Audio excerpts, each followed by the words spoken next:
Olá, está começando o Rio TV Debate. Esse ano é comemorado os 130 anos da abolição da escravatura no Brasil. Uma pesquisa recente do IBGE deixou clara que existe uma grande diferença de rendimentos entre brancos, pardos e negros. Essa diferença se estende a todos os segmentos da sociedade. Para entender um pouco mais sobre essas desigualdades, eu converso com Marina Miranda, pesquisadora, e com o presidente da Comissão Nacional da Verdade da Escravidão Negra do Conselho Federal da OAB, Dr. Humberto Adami. Muito obrigada pela presença. Eu que agradeço, um prazer estar aqui novamente nesse prestigioso veículo de informação. Obrigado pelo convite. Professora, vamos começar com a senhora. Esses dados são dados de 2017. A gente pode esperar que esses dados permaneçam para esse ano também? Olha, eu acredito que podemos esperar que esses dados agora cresçam, né? Porque toda essa movimentação que a gente tem visto em relação à propagação da cultura negra e dos movimentos de reparação vem trazendo também uma consciência que me parece que durante esses anos todos ficou bloqueada, né? Ficou por debaixo do manto social que institui o racismo no país. Doutor Humberto Adami, o senhor é presidente da Comissão da Escravidão da OAB. Eu queria que o senhor falasse quais são os principais tipos de diferenças que a comissão encontrou. Na verdade, a comissão ela se dedica a buscar o que na história do Brasil ficou escondido da história oficial, né? E especialmente em relação aos afrodescendentes ou pretos e pardos, na forma do IBGE, ou negros, que são a soma dos pretos e pardos. E durante a história do Brasil, vários desses personagens, lendas, prédios, locais, histórias, foram apagados da história oficial. Isso levou uma série de heróis a serem esquecidos. Não temos memória, não temos a eleição dos heróis brasileiros que fizeram a história do Brasil, que construíram essa nação. E por que o senhor acha que isso aconteceu? Esse esquecimento? A explicação, como dizia Abdias, é sempre o racismo.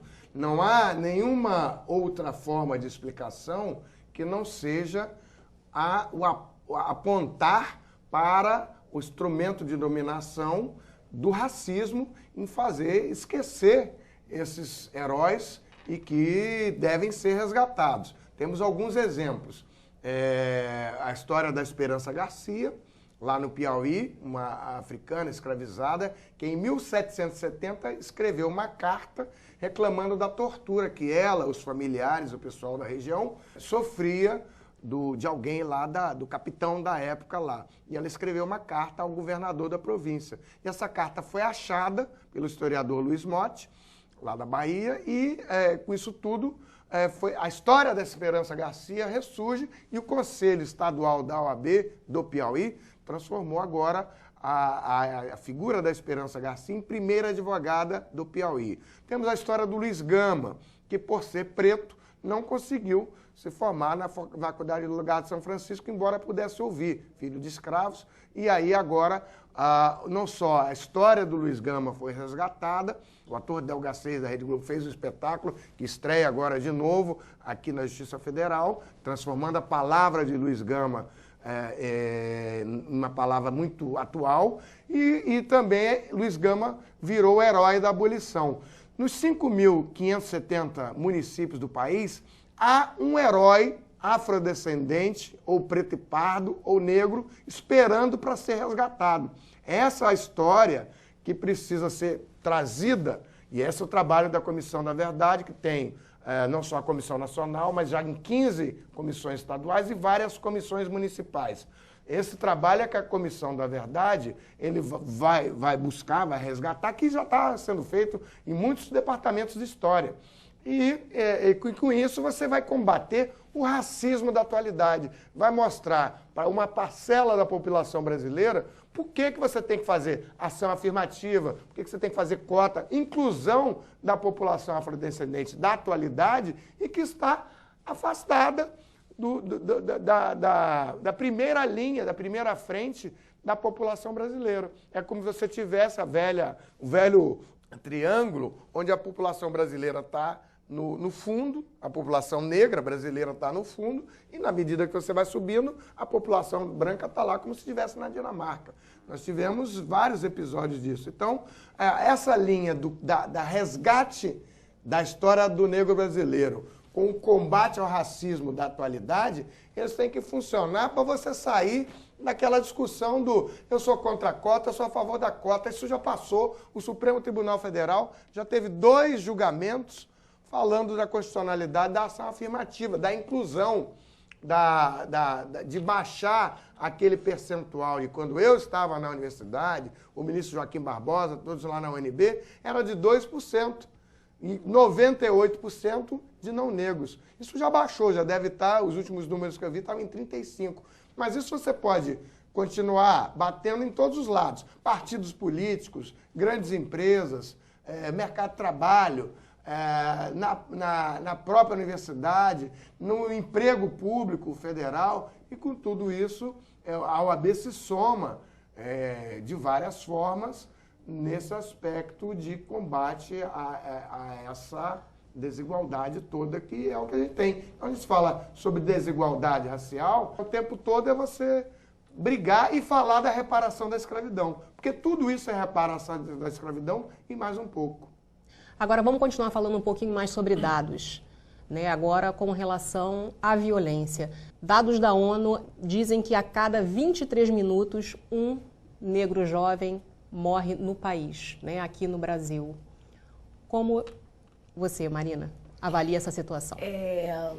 Essa questão do genocídio é uma questão que, para a pesquisa, né, no que diz respeito à questão racial no Brasil, ela ainda é fracionada de forma a não dar conta da realidade que o negro atravessa durante séculos e séculos de abandono, né? Eu não gosto de falar genocídio da juventude negra ou violência contra a mulher, porque eu acho que isso minimiza muito a questão de fato, né? Quando a gente fala do genocídio da juventude, a gente precisa incluir quais são os aspectos psicológicos na vida de uma mulher. Quando a gente fala do genocídio do homem negro, isso também tem impacto na saúde da mulher negra. Isso também destitui aquela criança de um ambiente familiar salutar. Então, eu prefiro falar em genocídio da população negra. Eu prefiro falar que, até porque eu acho que a reparação está pensando a conjuntura desses fatos, né? E a academia, né? As pesquisas, a gente sabe que os pesquisadores são obrigados a optar por um recorte, mas é absolutamente importante tratarmos esses dados de forma conjunta, porque isso impacta em toda a população e esse trabalho de reparação é imprescindível para que, de fato, essas memórias possam desbloquear a população negra e a população racista brasileira, né, da sua insistente tentativa de bloquear essas iniciativas. Doutor Humberto, a justiça brasileira, ela está atenta às lutas do movimento negro em busca de igualdade? O que o senhor pensa? Na verdade, a justiça brasileira, o judiciário brasileiro, faz parte da sociedade como um todo. Então, ele está aprendendo a lidar com esses assuntos. O Instituto de Advocacia Racial e Ambiental, o IARA, o instituto que nós criamos em 2003, 2005, tem sido um instrumento de levar esses temas, que até pouco tempo eles frequentavam um pouco. O movimento negro também, acho que tem, não vou dizer culpa, mas ele tem uma responsabilidade, vamos dizer assim, com muitas aspas, mas ele optou por não fazer do direito, do braço do direito, uma das suas formas de combate. E eu, particularmente, discordo. Há muito tempo que eu venho falando que o direito é uma forma de combate. Aí diz assim, não, mas é melhor usar política, ciências sociais. Mas o direito é a grande ferramenta. Nós estamos vendo que tudo tem sido decidido no Supremo Tribunal Federal. As grandes conquistas têm sido decididas ou no Legislativo ou no Judiciário, mas elas acabam sempre no Judiciário. Então, nós tivemos as cotas, tanto na educação quanto no emprego público, decidido no Supremo Tribunal Federal. E se você não tem uma tradição de ir ao Supremo Tribunal Federal ou ir ao Poder Judiciário, você acaba, vamos dizer assim, mancando, né, nessa caminhada. E essa é a nossa... Nós temos que levar e transformar muitos dos militantes em juristas, em advogados. Nós temos que ter advogados para a população quilombola, para a questão da mulher negra, a questão do genocídio do jovem negro é absurda, como a falta de possibilidade de acionar o sistema judiciário. Então, nós temos que ter advogado para tudo isso. E acabamos não tendo, ficamos aí na muleta do Ministério Público ou da Defensoria Pública, que tem outros assuntos para tratar. Então, eu tenho dito que precisa ser investido muito na formação de estagiários e jovens advogados. Você acredita que isso acaba ficando para segundo plano, doutor Humberto? Claro, claro, porque você chega hoje numa delegacia. Então, como a violência não é só uma violência com o negro, é uma violência geral da sociedade, mas você chega lá, o delegado tem um crime de sequestro, um crime de homicídio, infanticídio, coisa e tal. Então tem um cardápio grande. E aí você tem o xingamento, né, que é um crime de racismo, mas ele acaba quase que deixando para segundo plano. E aí temos que descobrir também formas novas de fazer esse enfrentamento ao racismo no dia a dia. Eu acho que soma-se a isso a falta mesmo de disponibilidade, né, porque o jurista ele não está fora da formação social brasileira, onde a democracia racial ela acaba sendo um mote para que a questão racial, né, a real violência contra a população negra seja combatida. Quem são esses juristas, né? Isso está identificado. O problema é que você tem que levar as ações para o judiciário. Até pouco tempo atrás, essas ações não chegavam lá. E por opção de muitos militantes, eu falei com muitos, eles discutiam. Por exemplo, há alguns filmes aí de personalidades que estão hoje já estão, vamos dizer assim, já com certa idade, mas eles discutiam se o movimento negro ia adotar cotas ou não ia adotar cotas. Tem filmes de pessoas que estão hoje aqui dizendo assim, não, mas nós não queremos cotas. E cotas foi o grande mote de discussão adotada em 2001, 2003, começou aqui na UERJ, depois foi para várias universidades, mas foi a grande mola propulsora da discussão, inclusive do combate ao racismo.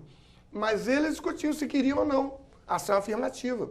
Tem filmes isso aí. Mas essa discussão, ela também foi muito derrubada, né? Porque o que se dizia na época era, não, a cota é racismo.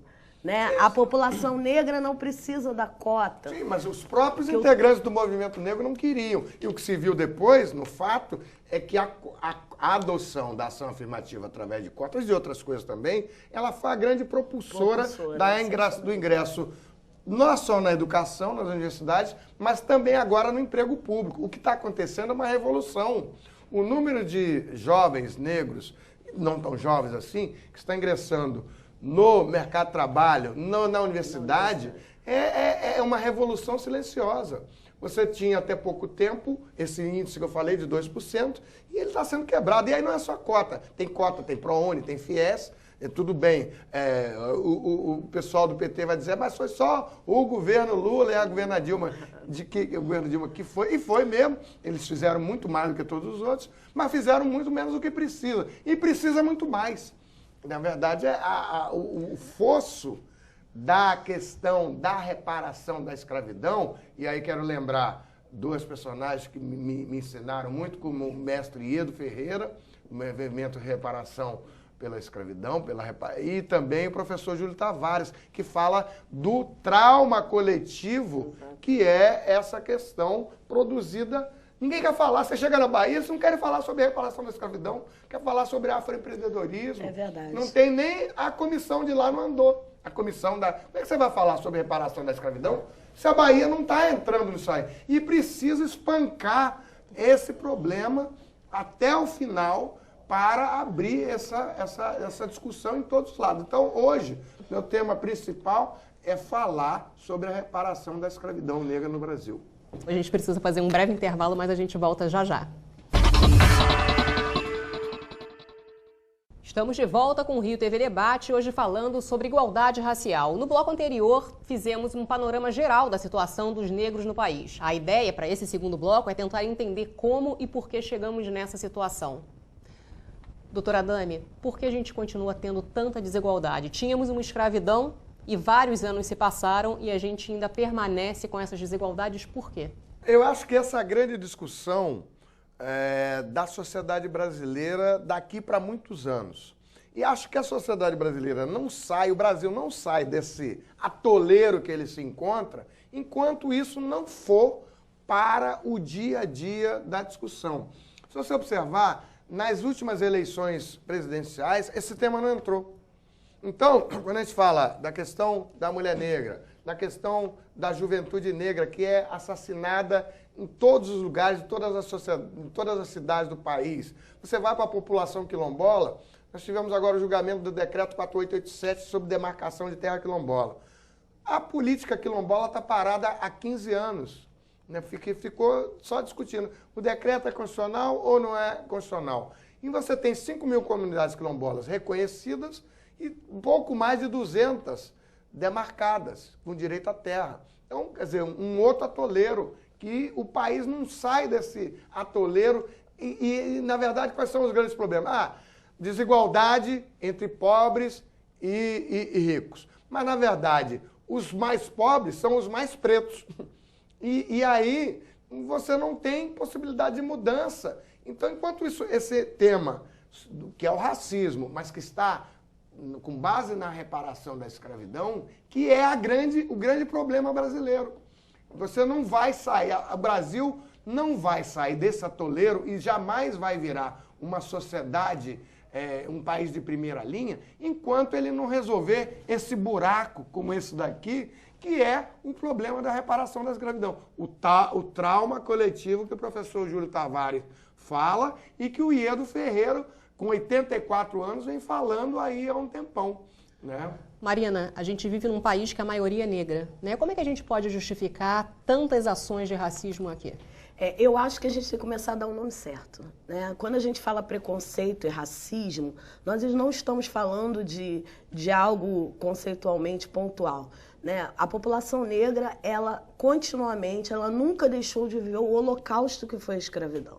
A escravidão também precisa começar a ser pensada da forma com que ela é. Ela é um holocausto que acomete grande parte dessa população, né, que é majoritariamente negra, né, independente das questões de miscigenação. E eu acho que a partir do momento em que a sociedade brasileira vestir a carapuça, né, como aconteceu com os judeus, que o que há é um holocausto, esse holocausto é contínuo, que há um prejuízo cognitivo, psicológico, como bem diz o doutor Júlio, que é meu orientador, por acaso, e que isso deixa um legado para a população que ainda está vindo, né? As nossas crianças já entram dentro do esse processo de holocausto, e o que vai esbarrar na educação, na forma com que as instituições se relacionam, não só jurídicas, mas na academia. E o que eu vejo é que essas instituições que circulam esses conceitos, elas têm medo de falar de holocausto, né? Porque o holocausto, ele começa, falando em holocausto, a gente começa a pensar numa reparação jurídica como uma reparação de responsabilização do Estado, uma reparação em grande escala. Então, eu acho que o que não tem, nós ainda não temos instrumentos, inclusive instrumentos teóricos suficientes para dar conta de falar dessas desigualdades, porque não são apenas desigualdades, são mortes culturais, psicológicas, no sentido do trauma, e aí a população não consegue dar conta. Agora é comum, doutor... Não, eu acho que tem instrumento suficiente, o que falta é implementação, falta começar a resolver o problema para ele ser resolvido. Eu vejo a formulação de teorias, de estratégias, de leis, inclusive, que elas não saem do papel, elas ficam lá, e muitas vezes numa elucubração mental, e muito na academia, e que elas não passam para a estratégia do dia a dia. Por exemplo, Lei de História da África e Cultura Afro-Brasileira. Você tem aí a implementação de uma política pública que começou em 2003. Eu já denunciei de todas as formas a não implementação, via Ministério Público, via defensorias, via quando eu fui ouvidor da CPI, nós fizemos a provocação direto nas universidades. Eu assinei 1.200 ofícios para todas as universidades, privadas, públicas, estaduais e federais, dizendo assim, o que o senhor tem no seu programa pedagógico sobre história da África e cultura afro-brasileira. Quando acabou, eu saí de lá da ouvidoria, fizemos, eu, o professor Antônio Gomes da Costa, que é o responsável pelo caso lá do Monteiro Lobato, caçada de Pedrinha, ele que denunciou. Nós fomos ao Supremo Tribunal Federal e fizemos mandado de segurança contra o presidente da República, o ministro da Educação e os 40 reitores. Por quê? Através da lei de 40 reitores das universidades federais, das universidades federais. Os 40 reitores, com a lei de acesso à informação, nós perguntamos, o senhor tem professor de História da África e Cultura Afro-Brasileira na sua universidade? Não. O senhor tem a matéria no currículo, História da África? Não, não tem. Se não tem professor e não tem a matéria, como é que está cumprindo a danada da lei? E aí ameaçamos com a improbidade administrativa. O mandado de segurança ainda está lá, com a ministra Rosa Weber.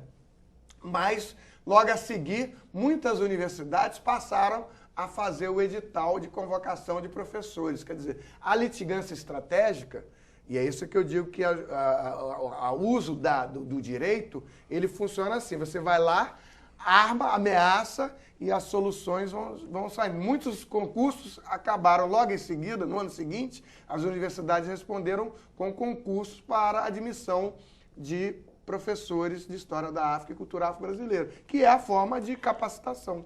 Professor, mas o que eu estava querendo dizer é o seguinte, eu acho que a gente também tem que começar a pensar essas perspectivas a partir da mentalidade do país, porque o que acontece? A lei está aí, né? A gente tem juristas que tomam iniciativas como o senhor tomou, só que quem são os professores que estão nas escolas, mas né? Isso aí, você diz assim, não tem ferramenta. Eu estou dizendo que tem ferramenta. Tudo que eu faço com o IARA tem previsão na legislação. Mesmo antes do Estatuto da Igualdade Racial, você tinha. Aí é o exemplo da advocacia, é o Sobral Pinto, que quando não tinha mais lei, usou a questão da lei dos animais para soltar lá o preste. Então, o que falta é investimento no direito e a adoção do direito como um instrumento de primeira linha.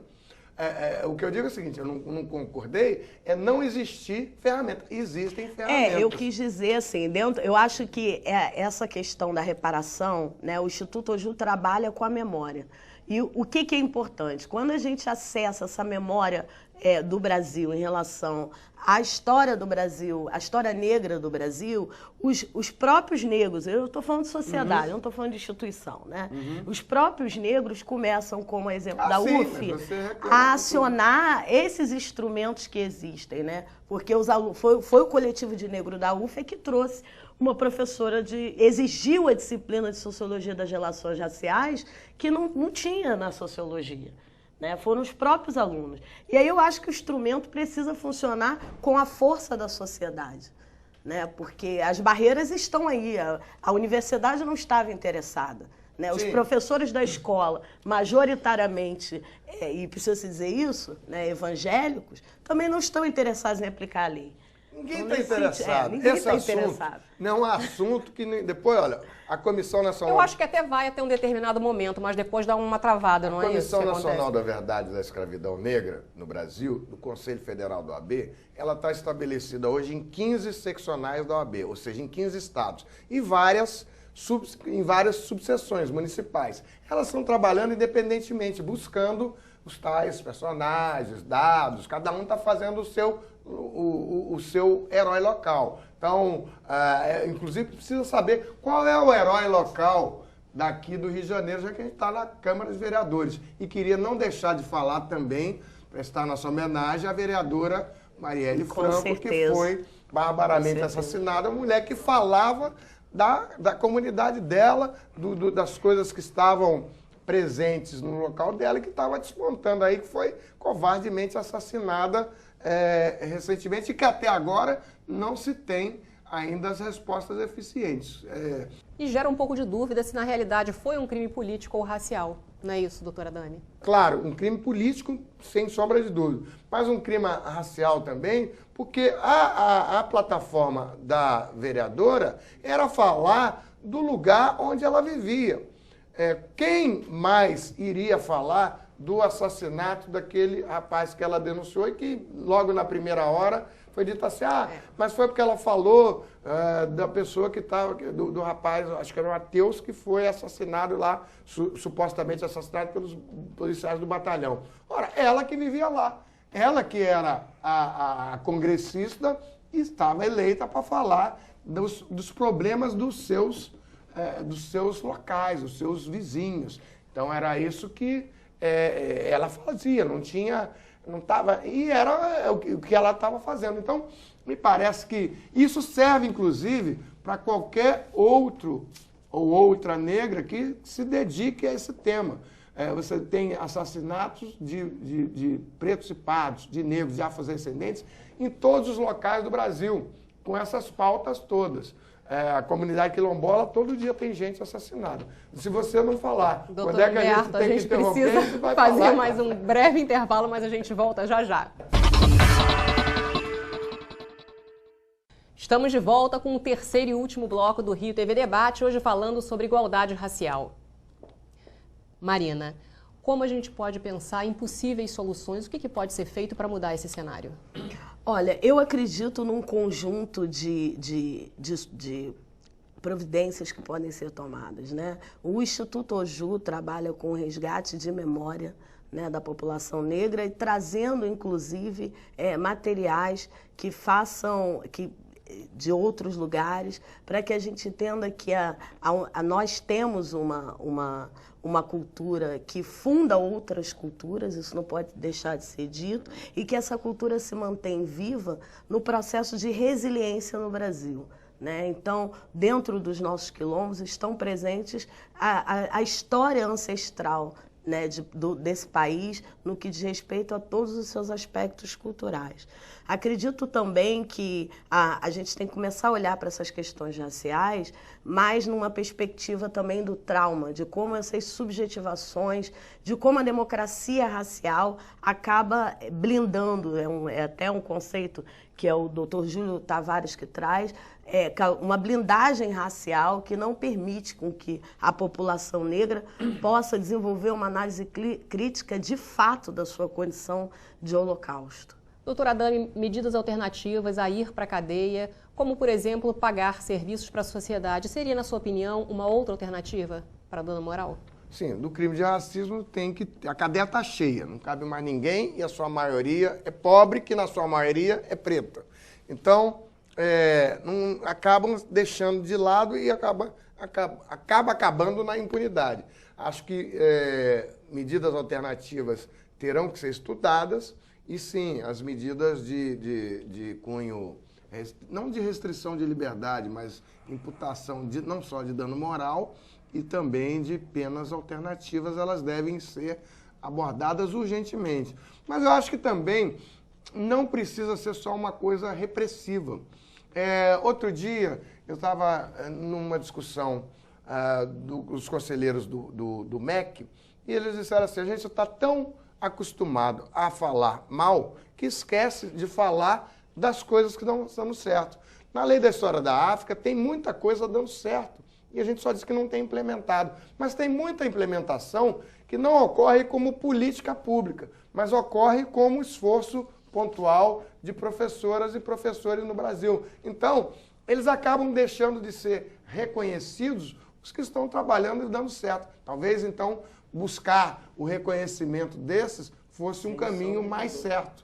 e exaltá-los, trazer esse esforço pontual. Mas se você olhar, eu tenho andado o país inteiro e você vê muita coisa sendo feita lá por professores de município que estão fazendo aquele trabalho de formiguinha lá. E elas acabam esquecidas dessa coisa toda de dizer que não está sendo implementado.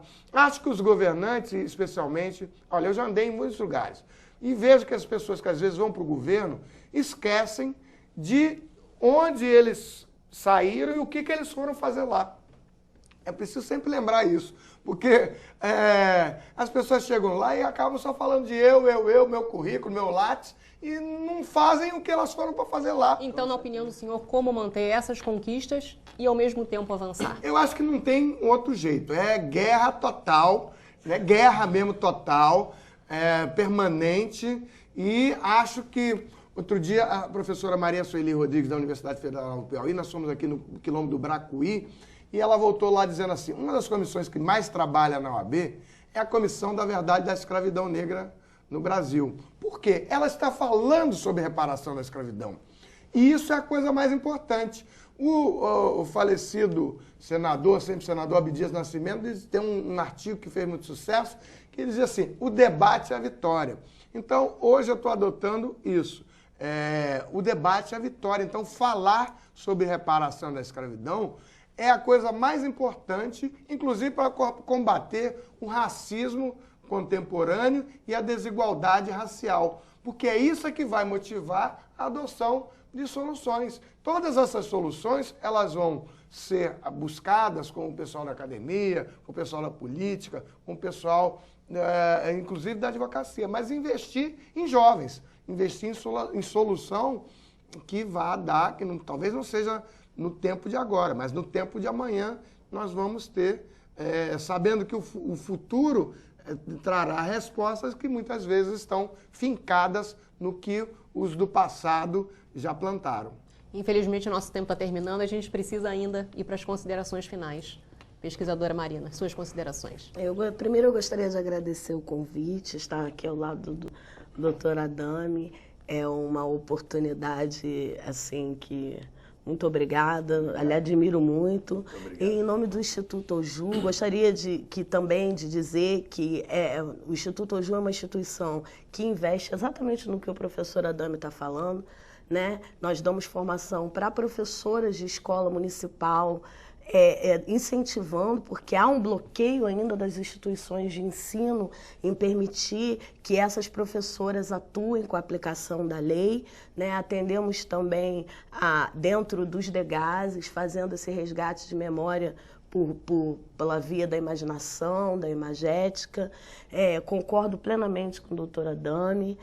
Eu acho que precisa do incentivo, eu acho que isso precisa vir também da mídia, né, das instituições jurídicas em apoio mútuo. E é isso, gostaria de agradecer a presença aqui. Muito obrigada. Muito obrigada, doutor Humberto Adame. Eu só tenho a agradecer, obrigado pelas referências religiosas. O Instituto Oju, inclusive, é amigo da corte. Exatamente. Num caso muito importante que se deve dedicar aqui a atenção, é que o prédio de docas, ali no Cais do Valongo, ele está em litígio lá porque uma ONG lá da cidadania, da fome do Betinho, né, dedicada ao combate à fome do Betinho, ela está lá instalada, ela não tem permissão de uso e está em litígio e já tem uma ordem para ela se retirar de lá. E eles ainda disseram que não tem nada a ver com a escravidão negra. Mas como? Eu botei lá no processo, que eu estou como amigo da corte, coloquei toda a candidatura do Cais do Valongo, são 500 páginas, a candidatura do Cais do Valongo a Patrimônio da Humanidade da Unesco, que é formado no tripé Cais do Valongo, as pedras que foram achadas, o cemitério dos Pretos Novos, lá da querida Mercedes, e o quilombo Pedra do Sal, do Damião Braga. Esse tripé forma a candidatura do Cais do Valongo, que foi acolhida pela Unesco como um dos 20 sítios mais importantes. A gradação que tem o Cais do Valongo como patrimônio da humanidade é a mesma do patrimônio do campo de concentração de Auschwitz, do Holocausto Judeu. E não foi dada a menor bola até agora, a verdade é essa. Não deram a menor bola. Então, a primeira coisa é desocupar o prédio de docas. A ONG lá da cidadania se acha outro lugar para ela continuar o seu importante trabalho de combate à fome, mas aquele prédio que foi feito por André Rebouças, ele tem que ser dedicado totalmente à memória da escravidão, e não é só a memória da escravidão para homenagear a escravidão, é para trazer esse combate ao racismo do contemporâneo. É preciso, alguns dizem assim, eu não tenho nada a comemorar no dia da abolição da escravidão. Eu falei, eu queria trazer a sua bisavó, a sua tataravó, que estava lá debaixo do relho, para você falar lembrar, aqui. falar para ela. Você discutir para ela lá, seu infeliz com a filha. Então, é só uma brincadeira, mas a gente tem que... E é guerra total, na verdade é isso. É isso. Muito obrigada pela presença de vocês. Foi um prazer receber vocês aqui. E o Rio TV Debate fica por aqui. Até a próxima.